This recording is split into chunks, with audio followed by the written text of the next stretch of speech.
Hello students.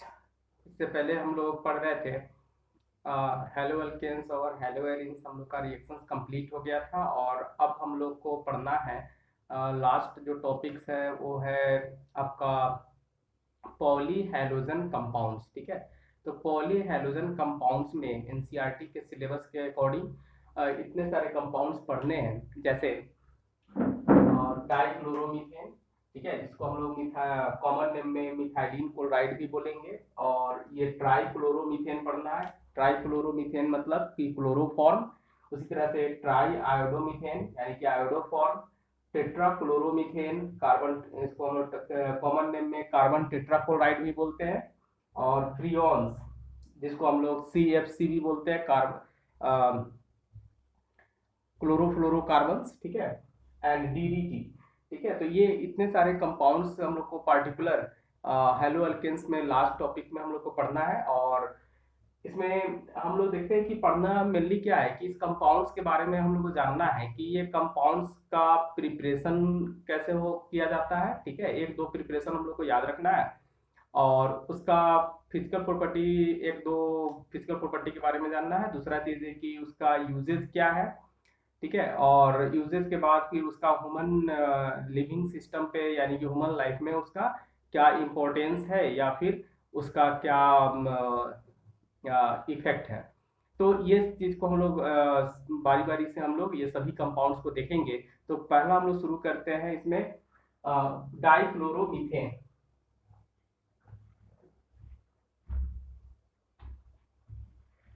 ये हम लोग फर्स्ट टॉपिक शुरू करते हैं, डाइक्लोरोमीथेन, जिसको हम लोग बोलते हैं मिथाइलिन क्लोराइड। तो अब यहाँ पे आप देखिए, जैसा कि नाम से ही पता चल रहा है कि इसका अगर हम लोग फॉर्मूला देखेंगे, डाइक्लोरोमीथेन का मतलब कि ये हो जाएगा CH2Cl2, डाइक्लोरोमीथेन। और इसी को हम लोग बोलेंगे मिथाइलिन क्लोराइड। इसको अगर हम लोग देखना चाहें तो इस तरह से हम लोग देख सकते हैं CHCl एंड Cl। ठीक है, ये स्ट्रक्चर हो गया, ये मोलिकुलर फॉर्मूला। तो अब हम लोग यहाँ पे देखेंगे इसका प्रिपरेशन।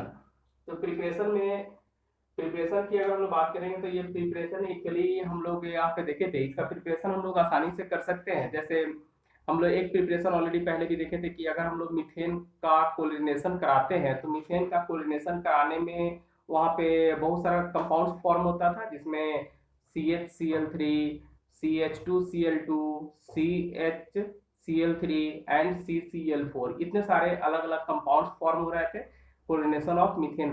मीथेन को जब हम लोग करा रहे थे। ठीक है, तो वहां पे आप देखिए एचनिक के प्रेजेंस में Cl2 से रिएक्शन करा रहे थे हम लोग मीथेन का, तो वहां से हम लोग ये एक कंपाउंड ये भी फॉर्म हो रहा था। तो इस कंपाउंड को हम लोग वहां पे फ्रैक्शनल डिस्टिलेशन से अलग कर सकते हैं। तो एक मेथड ये प्रिपरेशन का हो जाएगा यहाँ पे। तो इसका हम लोग प्रिपरेशन देखते हैं।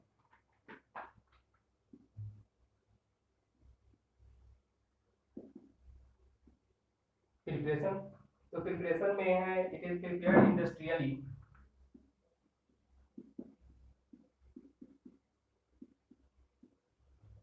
Prepared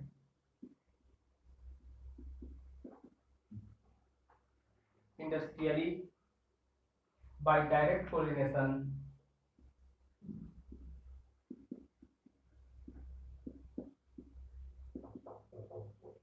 direct pollination of methane। ठीक है, जैसे एग्जाम्पल यहाँ पे हम लोग देख सकते हैं इसका रिएक्शन CH4 प्लस Cl2, यहाँ पे HNU लिखे या फिर यूवी लाइट लिख सकते हैं। ठीक है, या फिर हम लोग हीट दे सकते हैं और 400 डिग्री सेल्सियस, ये तीनों में से हम लोग कोई भी यूज कर सकते हैं। Cl2 HNU यूज कर सकते हैं या फिर यूवी लाइट यूज कर सकते हैं या फिर 400 डिग्री सेल्सियस टेम्परेचर दे सकते हैं। ठीक है, तो इस तरह से हम लोग का यहाँ पे जो कंपाउंड फॉर्म होगा वो बनता है इस रिएक्शन में।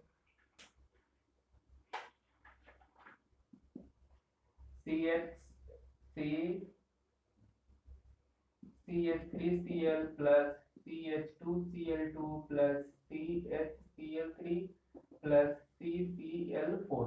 तो इतने सारे कंपाउंड्स बनते हैं। हम लोग को मेन ये करना था CH2Cl2। ठीक है, तो इसको हम लोग क्या करेंगे, इसको हम लोग ऑब्टेन कर लेंगे। Now obtained by fractional distillation.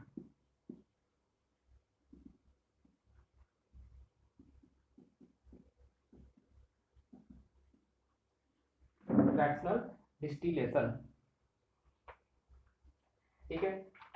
अब हम लोग इसकी यूजेस की बात करेंगे। ये तो हम लोग प्रिपेयर, एक कॉमन प्रिपेयर हम लोग लिख लिखिए। अब इसका यूजेस की बात करेंगे कि इसका यूजेस कहाँ कहाँ पे है। तो हम लोग लिखते हैं यहाँ पे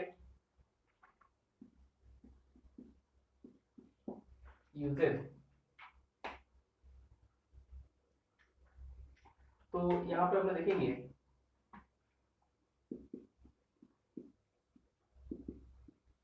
it is mainly used as first point में लिखेंगे a solvent for a solvent for paint remover.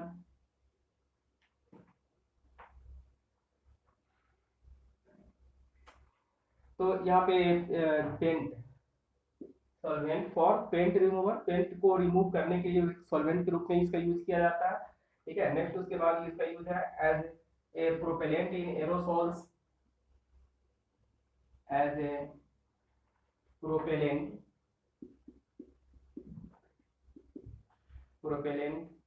In aerosol,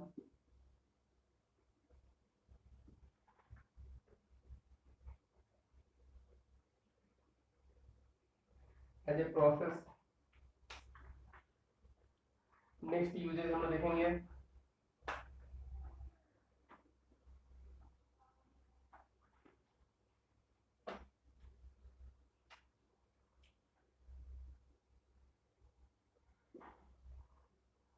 as a process solvent,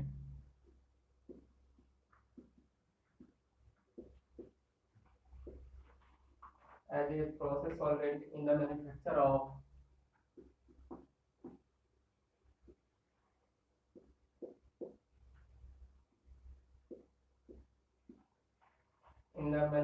of drugs।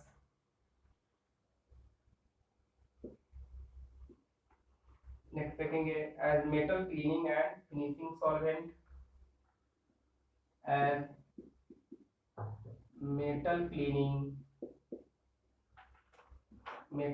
And finishing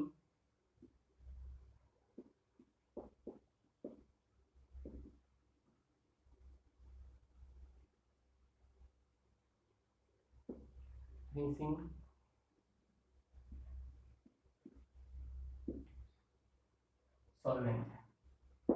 तो ये सारे यूजेस हैं जहाँ पे यहाँ पे हम लोग कह रहे हैं कि mainly use for the solvent for paint remover का काम करेगा, ठीक है, पेंट रिमूवर। उसके बाद एज ए प्रोपेलेंट में एरोसॉल्स में प्रोपेलेंट के लिए यूज किया जाता है। दूसरा हम देखेंगे process solvent in the manufacture of drugs, बहुत सारे ड्रग्स को प्रिपेयर करने के लिए एज ए सॉल्वेंट यूज किया जाता है। As a metal cleaning, metal को क्लीन करना हो तो भी वहां पे यूज किया जाता है। एंड फिनिशिंग सॉल्वेंट्स, ठीक है। तो ये सारे यूजेस है। दूसरा हम लोग देखेंगे कि इसका ह्यूमन लाइफ पे इसका क्या फिजियोलॉजिकल इफेक्ट्स है, तो उस इफेक्ट्स की हम लोग बात करेंगे यहाँ पे, ठीक है। तो हम लोग यहाँ पे लिखते हैं physiological effect.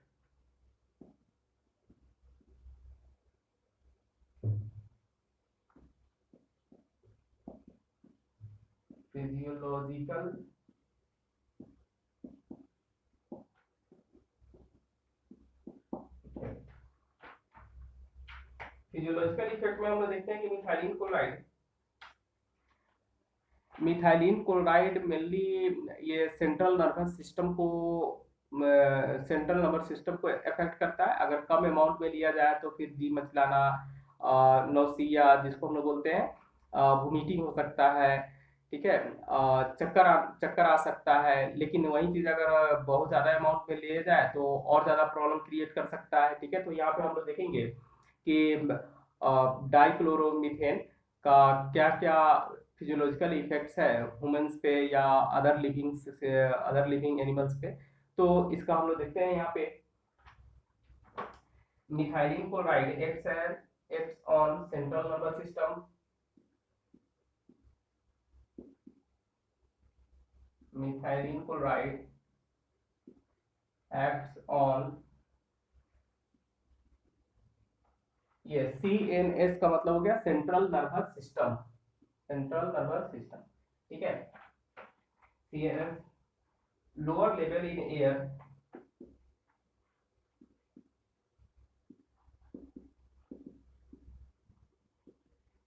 lower level in air causes slightly impaired,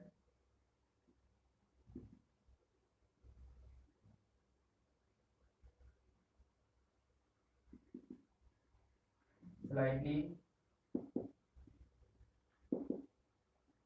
impaired, slightly impaired hearing and vision,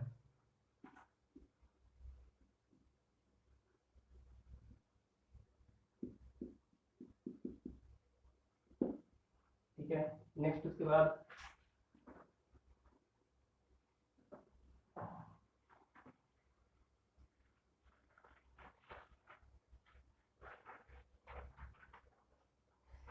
तो ये अगर कम अमाउंट में अगर एयर के साथ मिलता है, लोअर लेवल इसका कम लेवल रहता है, तो ये क्या होगा, सुनने में प्रॉब्लम हो सकता है, देखने में प्रॉब्लम हो क्रिएट कर सकता है, ठीक है।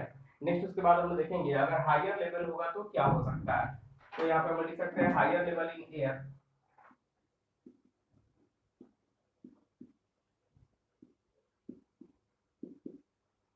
in air causes dizziness,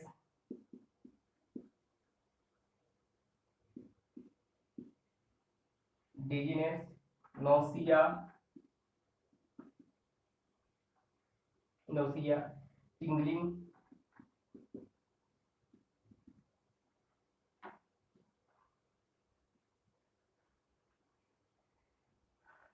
and numbness,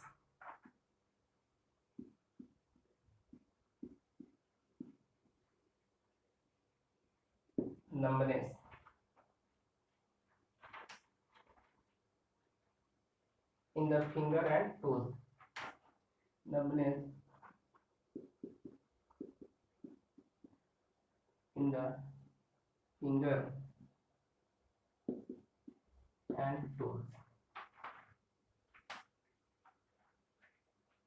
तो इसका मतलब हम लोग क्या देखें कि यहाँ पे अगर हायर लेवल एयर में अगर थोड़ा सा लेवल इसका बढ़ जाए, और तब अगर कोई ह्यूमंस अगर उसको एयर में थोड़ा लेवल इसका बढ़ जाने के कारण अगर उसको क्या कर लेता है, ब्रीदिंग कर लेता है, तो उसका जो इफेक्ट होगा उस इफेक्ट के कारण आप देख सकते हैं यहाँ पे कि डिजीनेस, डिजीनेस का मतलब यहाँ पे होता है कि इसको अगर हम लोग कहें तो डिजीनेस का मतलब होता है चक्कर आना, यानी कि सर चकराना, ठीक है। तो ये डिजीनेस, डिजीनेस कॉज कर सकता है। नौसिया मतलब कि जी मिचलाना, जो थोड़ा सा इनहेल करने के बाद अजीब टाइप का लगेगा, ठीक है, जी मिचलाएगा। दूसरा होता है टिंगलिंग, टिंगलिंग मतलब क्या होगा यहाँ पे, टिंगलिंग का मतलब होता है कि जैसे पैर में झुनझुनी लग जाता है, तो हिंदी में अगर बोले तो कह सकते हैं कि हाथ में या पैर में ये झुनझुनी लग सकता है, ठीक है, उसको हम लोग टिंगलिंग बोलते हैं। एंड नंबनेस, नंबनेस का मतलब होता है कि सुन्न हो जाना, ठीक है। जैसे जो भी फिंगर्स है या टोज है, तो ये फिंगर और टोज क्या हो सकता है, शून्य हो सकता है, ठीक है। तो ये इसके इफेक्ट्स हैं जो ह्यूमन फिजियोलॉजी पे। तो यहाँ पे हम लोग देखेंगे नेक्स्ट, डायरेक्ट कांटेक्ट अगर आता है तो क्या होगा, इसके बाद इसका कंटिन्यू यहाँ करेंगे, ठीक है। तो देखेंगे direct,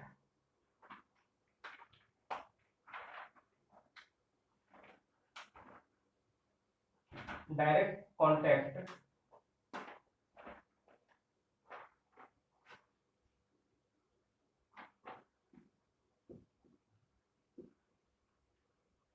direct contact with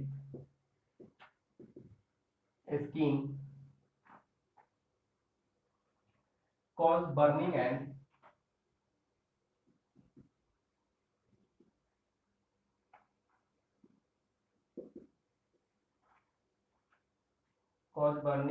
mild redness of skin,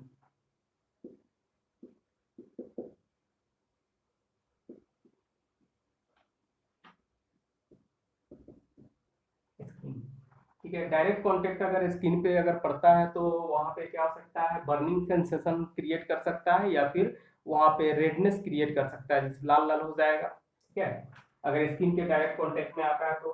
next उसके बाद हम लोग देखेंगे अगर ये आईज में, आंख में अगर पड़ गया, यानी आईज के अगर डायरेक्ट कांटेक्ट में आ गया तो इसका कॉर्निया क्या हो सकता है, बर्न कर सकता है, कॉर्निया वहां पे जल सकता है, ठीक है, पूरी तरह से क्षतिग्रस्त हो सकता है। तो हम लोग यहाँ पे लिख सकते हैं direct contact with eyes,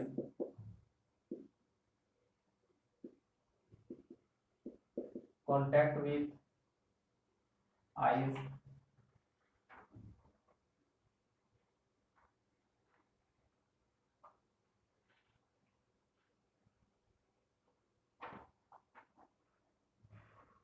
eyes can burn cornea। Next हम लोग लिखेंगे cornea of animals was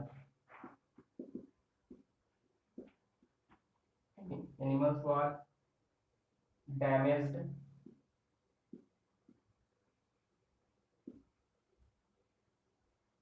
when exposed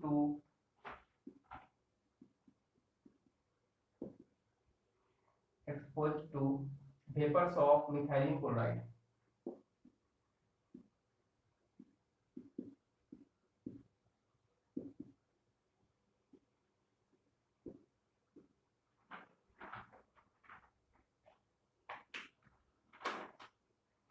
तो ये हम लोग देखिए यहाँ पे डायरेक्ट कॉन्टेक्ट अगर आई के साथ आता है तो आई का कॉर्निया डैमेज हो सकता है। दूसरा चीज हम लोग क्या लिखते हैं, कॉर्निया ऑफ एनिमल्स, किसी भी एनिमल्स का कॉर्निया डैमेज हो सकता है, ठीक है, अगर हम लोग इसको एक्सपोज कर दे, ठीक है, इसके वेपर को डायरेक्ट एक्सपोज कर दे, मिथाइलिन क्लोराइड के वेपर्स को अगर एनिमल के पास डायरेक्ट अगर एक्सपोज होता है, उसका आई अगर डायरेक्ट कॉन्टेक्ट में आता है तो उसका कॉर्निया पूरी तरह से डैमेज हो सकता है। तो ये हम लोग का मिथाइलिन क्लोराइड था। मिथाइलिन क्लोराइड का हम लोग यहाँ पे देखे प्रिपरेशन और उसके बाद उसका क्या यूजेस है और उसका क्या इफेक्ट्स है, ठीक है। नेक्स्ट हम लोग इसका कंपाउंड्स देखेंगे। वो कंपाउंड्स है हम लोग का सेकेंड में ट्राइक्लोरोमीथेन यानी कि क्लोरोफॉर्म।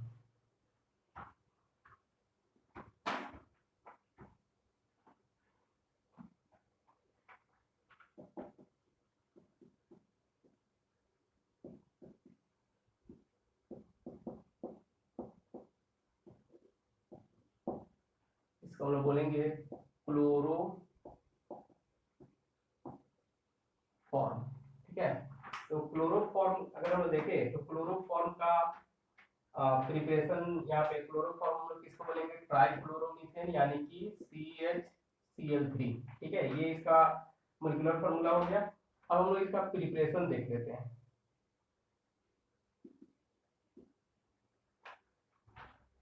तो प्रिपरेशन में पहला प्रिपरेशन तो by halogenation of methane,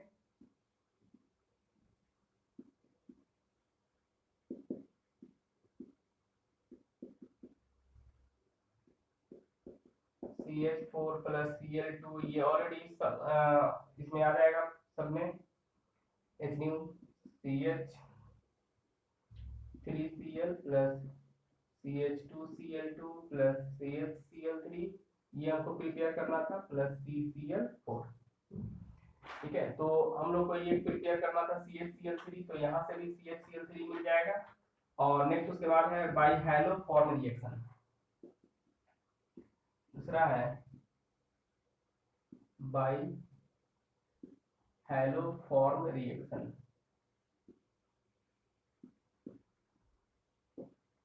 hello form reaction से भी हम लोग करा सकते हैं इसको। तो हैलो फॉर्म रिएक्शन एक्चुअली क्या होता है कि जहां भी ये बात को हमेशा ध्यान रखना है कि हैलो फॉर्म रिएक्शन हम लोग किसको बोलते हैं, तो वैसा कोई भी अल्डिहाइड कीटोन्स यानी कि मिथाइल कीटोन्स ग्रुप यानी कि CH3CO ग्रुप अगर किसी भी कंपाउंड्स में होगा तो वो हैलोफॉर्म रिएक्शन दे सकता है। यानी कि इसको हम लोग एक तरह से कह सकते हैं कि कोई भी अल्डिहाइड और कीटोन में हम लोग आगे जाके पढ़ेंगे भी इस चीज को कि अगर कोई भी कंपाउंड्स में CH3CO ग्रुप अगर रहता है टर्मिनल पे तो उसको टेस्ट करने के लिए हम लोग हैलोफॉर्म रिएक्शन यूज करते हैं, ठीक है। दूसरा चीज क्या है कि ये तो हो गया मिथाइल कीटोन के रेस्पेक्ट में। दूसरा CH3CHOH ग्रुप भी अगर रहेगा कहीं पे तो उसका भी ये टेस्ट दे सकता है, मतलब कि अल्डिहाइड अल्डिहाइड में खासकर हम लोग का हो जाएगा, जैसे मिथाइल कीटोन के अगर हम लोग देखें तो वहाँ पे एसिटल्डिहाइड हम लोग ले सकते हैं, एसिटल्डिहाइड या फिर एसीटोन, ये सब जो ग्रुप होगा। और उसके अलावा अगर हम लोग देखें अल्कोहल में तो CH3CHOH, ये कहीं भी लगा हुआ होगा टर्मिनल पे इतना वाला ग्रुप, उसके आगे कुछ भी हो सकता है। तो ये सब ग्रुप को अगर हम लोग रिएक्ट कराते हैं, ठीक है, हैलो फॉर्म रिएक्शन कराते हैं, तो ये आसानी से वहां पे हैलो फॉर्म देता है। यानी कि हैलो फॉर्म का मतलब हो गया वहां पे हाइड्रोजन के बदले में कोई भी ले सकते हैं, क्लोरोफॉर्म, ब्रोमोफॉर्म या आयोडोफॉर्म का प्रिपरेशन हो सकता है। तो इसको हम लोग एक बार देख लेते हैं, लिख लेते हैं, ठीक है। तो हम लोग यहाँ पे देखेंगे हैलो फॉर्म रिएक्शंस में अल्डिहाइड एंड मिथाइल कीटोन्स,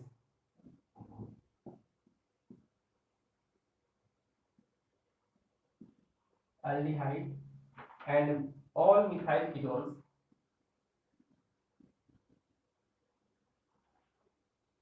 ये अल्डिहाइड में एसिटल्डिहाइड में भी,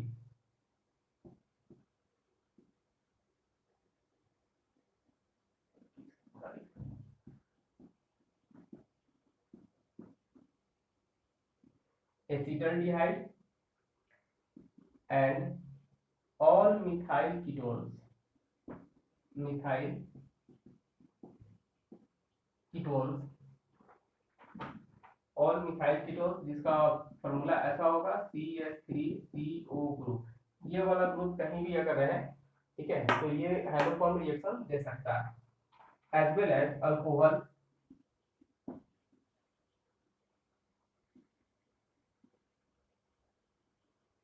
अल्कोहल, अल्कोहल में CH3CH, ये वाला ग्रुप होना चाहिए, ठीक है। इस तरह का secondary alcohol produce hello form,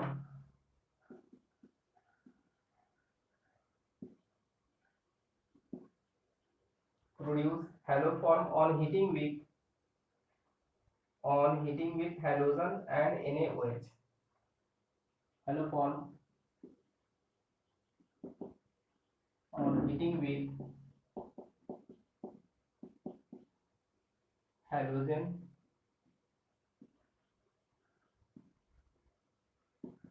and NaOH। ये दोनों को हम लोग एक साथ यहाँ पे NaOX भी लिख सकते हैं। ये दोनों मिल के ये वाला देता है, तो हम लोग ये दोनों को एक साथ भी लिख सकते हैं, या फिर इसको हम लोग डायरेक्ट सीधे NaOX भी लिख सकते हैं, ठीक है। तो यहाँ पे हम लोग देख सकते हैं और करके लिख दें यहाँ पे सीधे, और NaOX, ठीक है। तो इसमें हम लोग देखें एसिटल्डिहाइड, ऑल मिथाइल कीटोन्स, ये मिथाइल हो गया और ये कीटोन ग्रुप, तो ये सभी मिथाइल कीटोन्स, ठीक है ना। As well as alcohols, alcohol में CH3CHOH ग्रुप, ऐसा अगर आता है तो ये हैलो फॉर्म रिएक्शन देगा, हैलो फॉर्म देगा, प्रिपरेशन ऑफ हैलो फॉर्म हो जाएगा और heating with halogen and NaOH, ठीक है। इसके रिएक्शंस को हम लोग यहाँ पे लिखते हैं।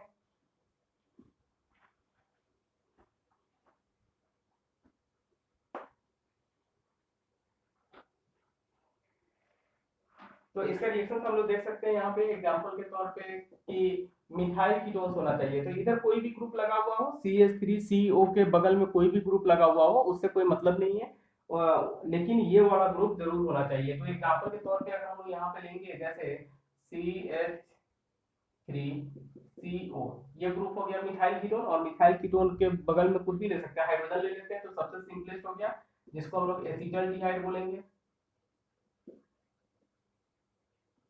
एसिटल्डिहाइड। और इसको अगर हम रिएक्शन कराते हैं फिर 3Cl2 प्लस NaOH, इसको हम लोग रिएक्शन कराएंगे, हीट करेंगे, तो यहाँ से मिलेगा हम लोग को हैलो फॉर्म CHCl3, ठीक है।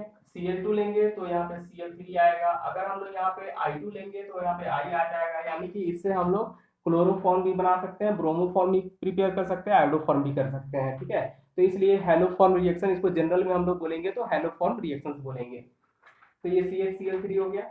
नेक्स्ट उसके बाद हम देखेंगे प्लस ये वाला आ जाएगा, यहाँ पे HCOONA बनेगा, ठीक है, प्लस 3NaCl प्लस 3H2O। तो यहाँ पे ध्यान देना है कि ये वाला जो ग्रुप आ रहा है CHCl3 वो यही वाला कार्बन से आ रहा है, बाकी ये वाला जो कार्बन है COOH ये बन रहा है इसके साथ, ठीक है। बाकी NaCl ये NaCl बनेगा और प्लस हाइड्रोजन और प्लस इसका OH ये वाटर फॉर्म करेगा, ठीक है। तो ये हेलोफॉर्म रिएक्शन हो गया। इसका और भी दूसरा हम लोग एग्जांपल ले सकते हैं, जैसे एग्जांपल 1 हो गया, तो यहाँ से हम लोग को क्लोरोफॉर्म मिल गया, ये वाला क्लोरोफॉर्म, ठीक है। दूसरा एग्जांपल हम लोग ले सकते हैं इसका, जैसे अल्कोहल के केस में, तो अल्कोहल में अभी बताए क्या होना चाहिए, CH3CHOH इस तरह का अगर ग्रुप रहेगा कहीं पे भी तो ये भी हेलोफॉर्म रिएक्शन दे सकता है, ठीक है। तो इस तरह से इसका रिएक्शन अगर हम लोग लिखेंगे अल्कोहल के साथ,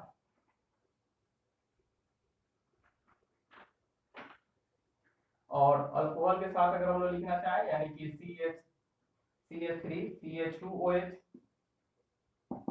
एक हाइड्रोजन लगा दिए यहाँ पे, ठीक है ना, तो CH2OH हो गया, और इसको ब्लीचिंग पाउडर से रिएक्ट करा रहे हैं CaOClCl, इसको हम लोग ब्लीचिंग पाउडर बोलते हैं।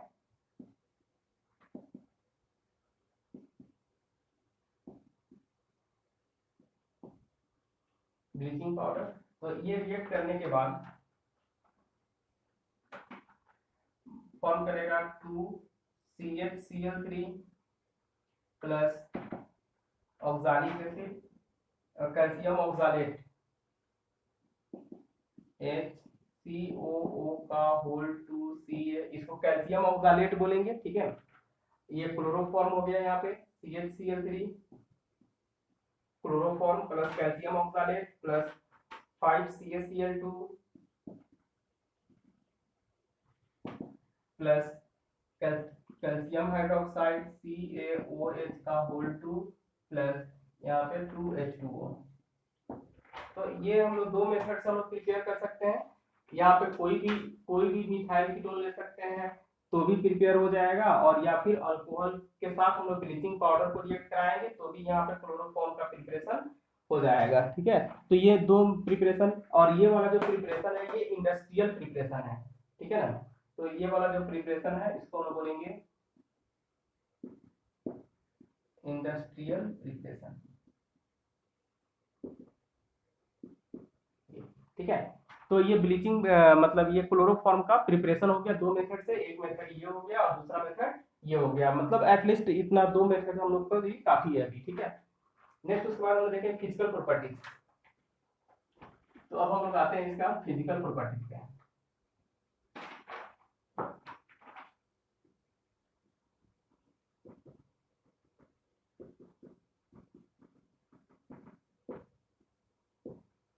क्लोरोफॉर्म का फिजिकल प्रॉपर्टी अगर देखेंगे तो ये स्वीट स्मेलिंग और कलरलेस लिक्विड होता है। It is sweet smelling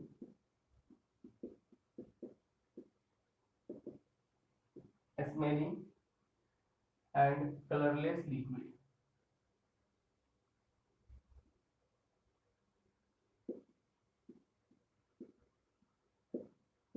colourless liquid. दूसरा देखेंगे इसका बॉइलिंग पॉइंट होता है 61 degree Celsius, 61 degree Celsius. Next होगा इनसॉल्युबल इन वाटर, वाटर में इनसॉल्युबल होगा, insoluble in water but soluble in organic solvent।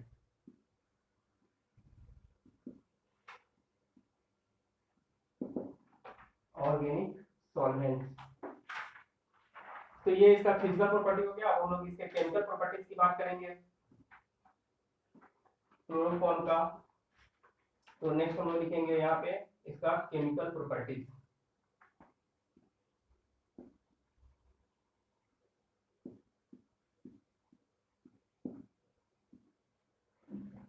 Chemical properties में अगर हम लोग देखेंगे तो क्लोरोफॉर्म को अगर हम लोग एयर में अगर छोड़ दें तो ये धीरे धीरे ऑक्सीडाइज कर जाता है।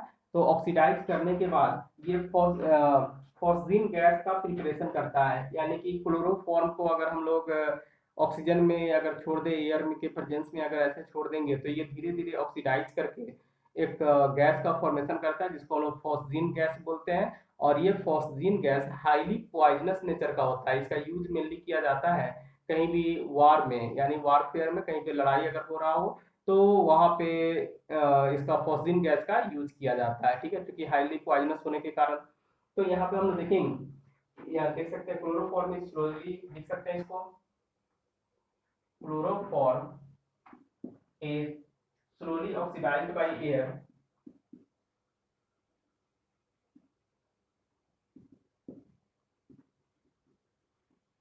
oxidized by air in presence of light, in the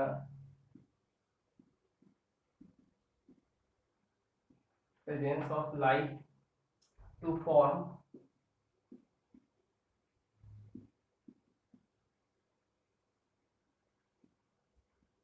extremely poisonous gas,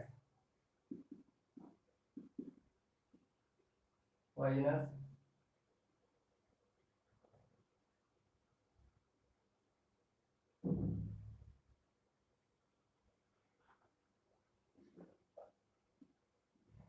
poisonous gas, carbonyl chloride.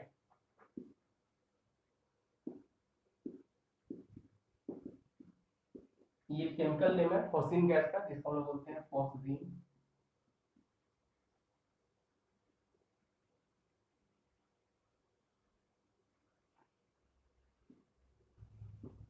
Phosgene gas, ठीक है।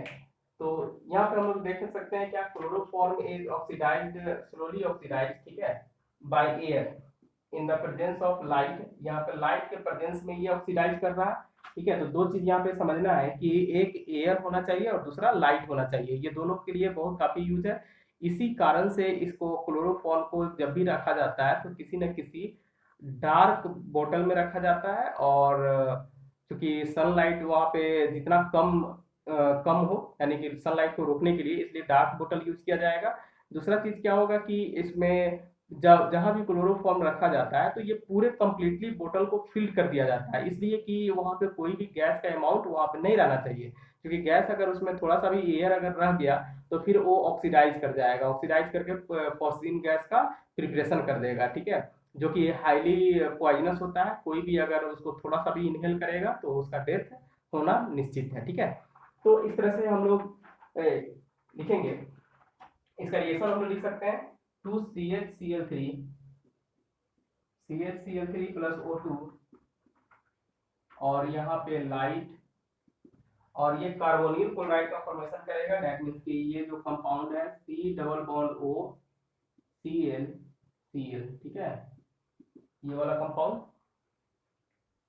प्लस 2HCl, ठीक है। तो ये वाला फॉस्फीन गैस का प्रिपरेशन यहाँ पे हो गया, ये chloroform.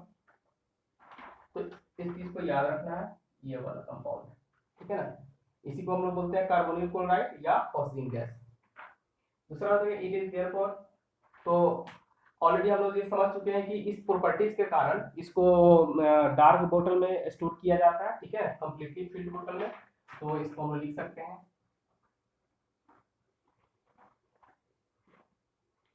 it is therefore stored in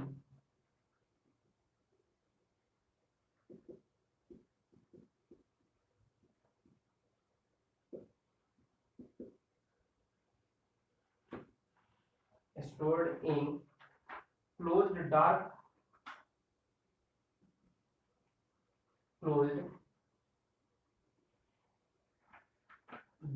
colored bottles,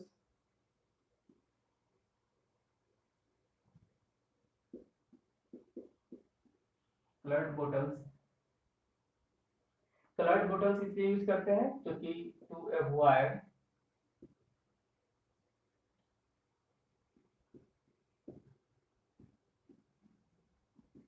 light को अवॉइड करने के लिए, ठीक है, एंड completely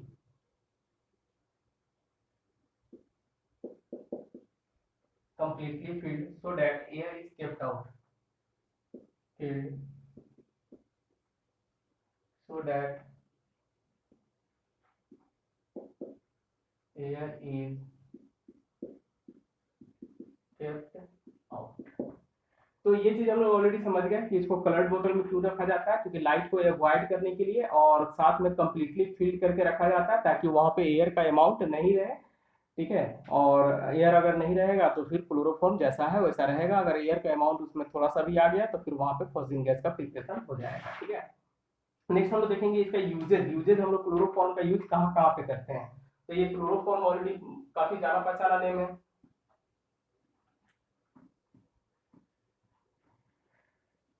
ये बहुत सारे जगह हम लोग ये ऐसा सुनते हैं कि क्लोरोफॉर्म किसी को स्मेल करा दिया जाता है तो बेहोश हो जाता है। एक्चुअली ये भी सेंट्रल नर्वस सिस्टम को इफेक्ट करता है और वहाँ पे इसका कॉन्शसनेस को कम कर देता है या खत्म कर देता है। ठीक है, कुछ देर के लिए आप बेहोश हो सकते हैं, कुछ देर के लिए आपका कॉन्शसनेस कम खत्म हो सकता है। तो इस तरह से क्लोरोफॉर्म का यूजेज अगर हम लोग देखें, और बहुत सारे केमिकल को प्रिपेयर करने में भी यूज किया जाता है इसको। तो यहाँ पे हम लोग देखेंगे इसका यूजेज। यूजेज में हम लोग लिख सकते हैं it is used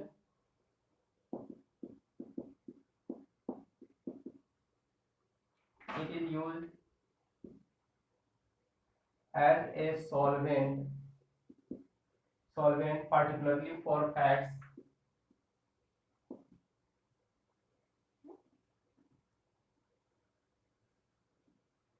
particularly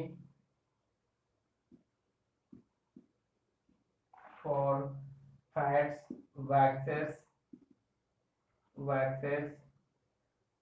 alkaloids,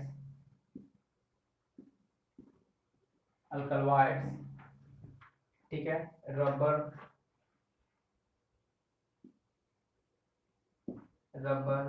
रेसिन्स and iodine. ठीक है, तो इतना सारी चीज को मैन्युफैक्चर करने के लिए यूज किया जाता है।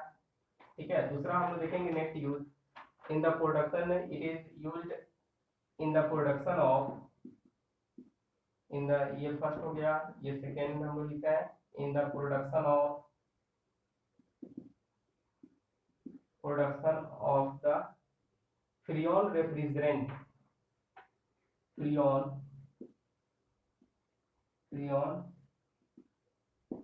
Refrigerant R22। ठीक है, ये फ्रियोन रेफ्रिजरेंट जिसको हम लोग R22 से भी बोलते हैं, उसको प्रिपेयर करने के लिए यूज किया जाता है। ठीक है, तीसरा है नेक्स्ट, तो इसका यूजेज आपको याद रखना होगा। It was once used as, और क्लोरोफॉर्म का पहले जहां भी मतलब ऑपरेट किया जाता था, यानी कि ऑपरेशन जब किया जाता था तो वहां पे क्लोरोफॉर्म का पहले यूज किया जाता था एज एनेस्थेसिया के रूप में। बट अब उसके यूज को बैन कर दिया गया है क्योंकि वो काफ़ी हार्मफुल होता है क्लोरोफॉर्म, और उसके बदले में लेस हार्मफुल केमिकल्स का यूज किया जाता है, जैसे अब हम लोग ईथर का यूज किया जाता है। ठीक है, तो पहले इसको यूज किया जाता था, तो हम लोग लिख सकते हैं यहाँ पे। ठीक है, में it was once used as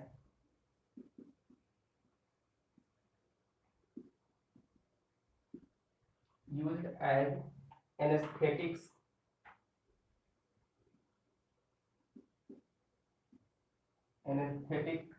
ठीक है, but now replaced by ether।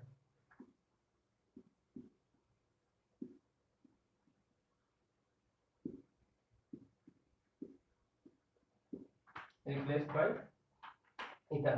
तो ये एनेस्थेटिक के रूप में यूज किया जाता है क्योंकि ये मोर टॉक्सिक था, पहले ये ज्यादा टॉक्सिक था, और अब जो ईथर का यूज किया जाता है जो कि लेस टॉक्सिक है, तो इसलिए अब एनेस्थेसिया के लिए क्लोरोफॉर्म यूज ना करके ईथर का यूज किया जाता है, क्योंकि because ether is less toxic chemicals than chloroform. ठीक है, नेक्स्ट उसके बाद हम लोग फिजियोलॉजिकल इफेक्ट की बात करेंगे यहाँ पे। तो इसका भी हम लोग फिजियोलॉजिकल इफेक्ट देख सकते हैं कि ये क्या क्या क्लोरोफॉर्म को स्मेल अगर करने से या इनहेल करने से क्या क्या फिजियोलॉजिकली इफेक्ट हो सकता है। तो यहाँ पे हम लिखेंगे physiological effect.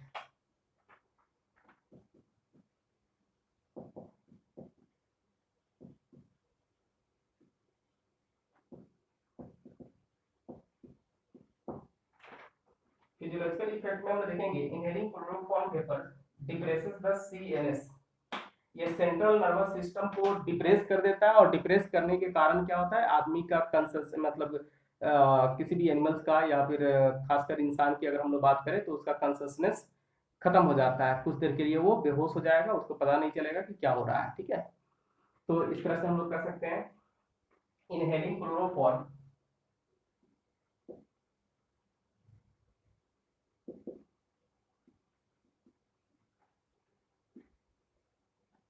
Chloroform vapours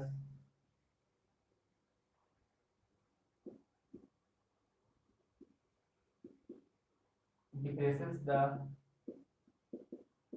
CNS central nervous system. ठीक है, breathing about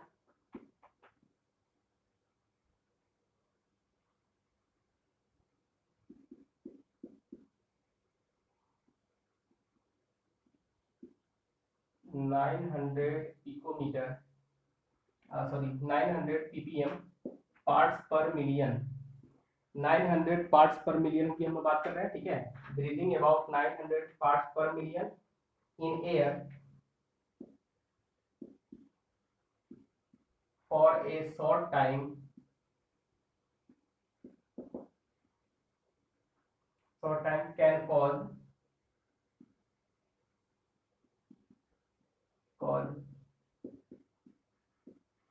dizziness,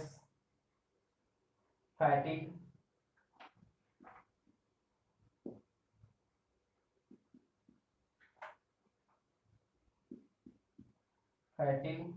and headache.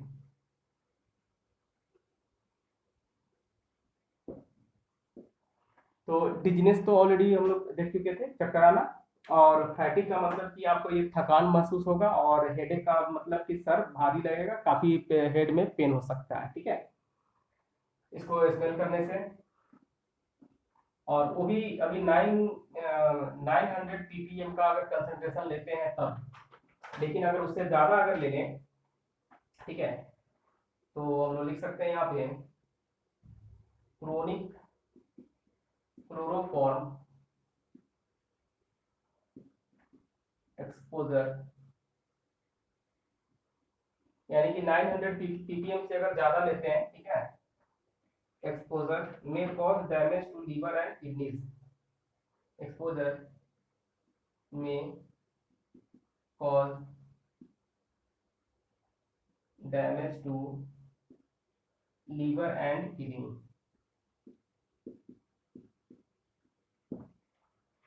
ठीक है, अगर एक सर्टेन अमाउंट यानी कि एक थोड़ा सा अगर ज्यादा अमाउंट का क्लोरोफॉर्म अगर इसको किसी को अगर इनहेल करा दिया जाए, तो उस केस में उसका लीवर डैमेज हो सकता है और किडनी भी डैमेज हो सकता है। ठीक है, नेक्स्ट उसके बाद हम देखेंगे some people develop source.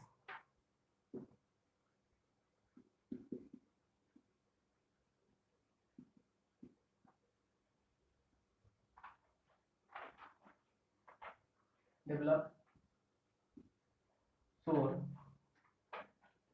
when skin is immersed in chloroform।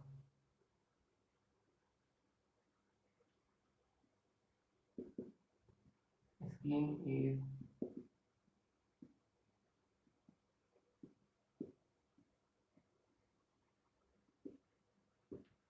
immersed in chloroform। अगर कुछ देर के लिए स्किन को क्लोरोफॉर्म के साथ अगर रख दिया जाए, तो उसमें सोर डेवलप हो सकता है, यानी कि स्किन डैमेज हो सकता है, बहुत बड़ा घाव हो सकता है। ठीक है, तो ये था हम लोग का पॉली हेलोजन कंपाउंड्स में दो कंपाउंड आज हम लोग पढ़े, और नेक्स्ट नेक्स्ट वीडियो में फिर हम लोग बाकी 4 कंपाउंड्स पढ़ेंगे। बाकी आप लोग hello alkane and hello arenes का आप जो एक्सरसाइज है उस एक्सरसाइज को आप करते जाएं। ठीक है, पहले आप अपने से पूरा प्रैक्टिस कर ले, फिर बाद में हम उसको सॉल्व करेंगे, सॉल्व करके खुद आपको बताएंगे। ठीक है, जहाँ जहाँ पे प्रॉब्लम होगा।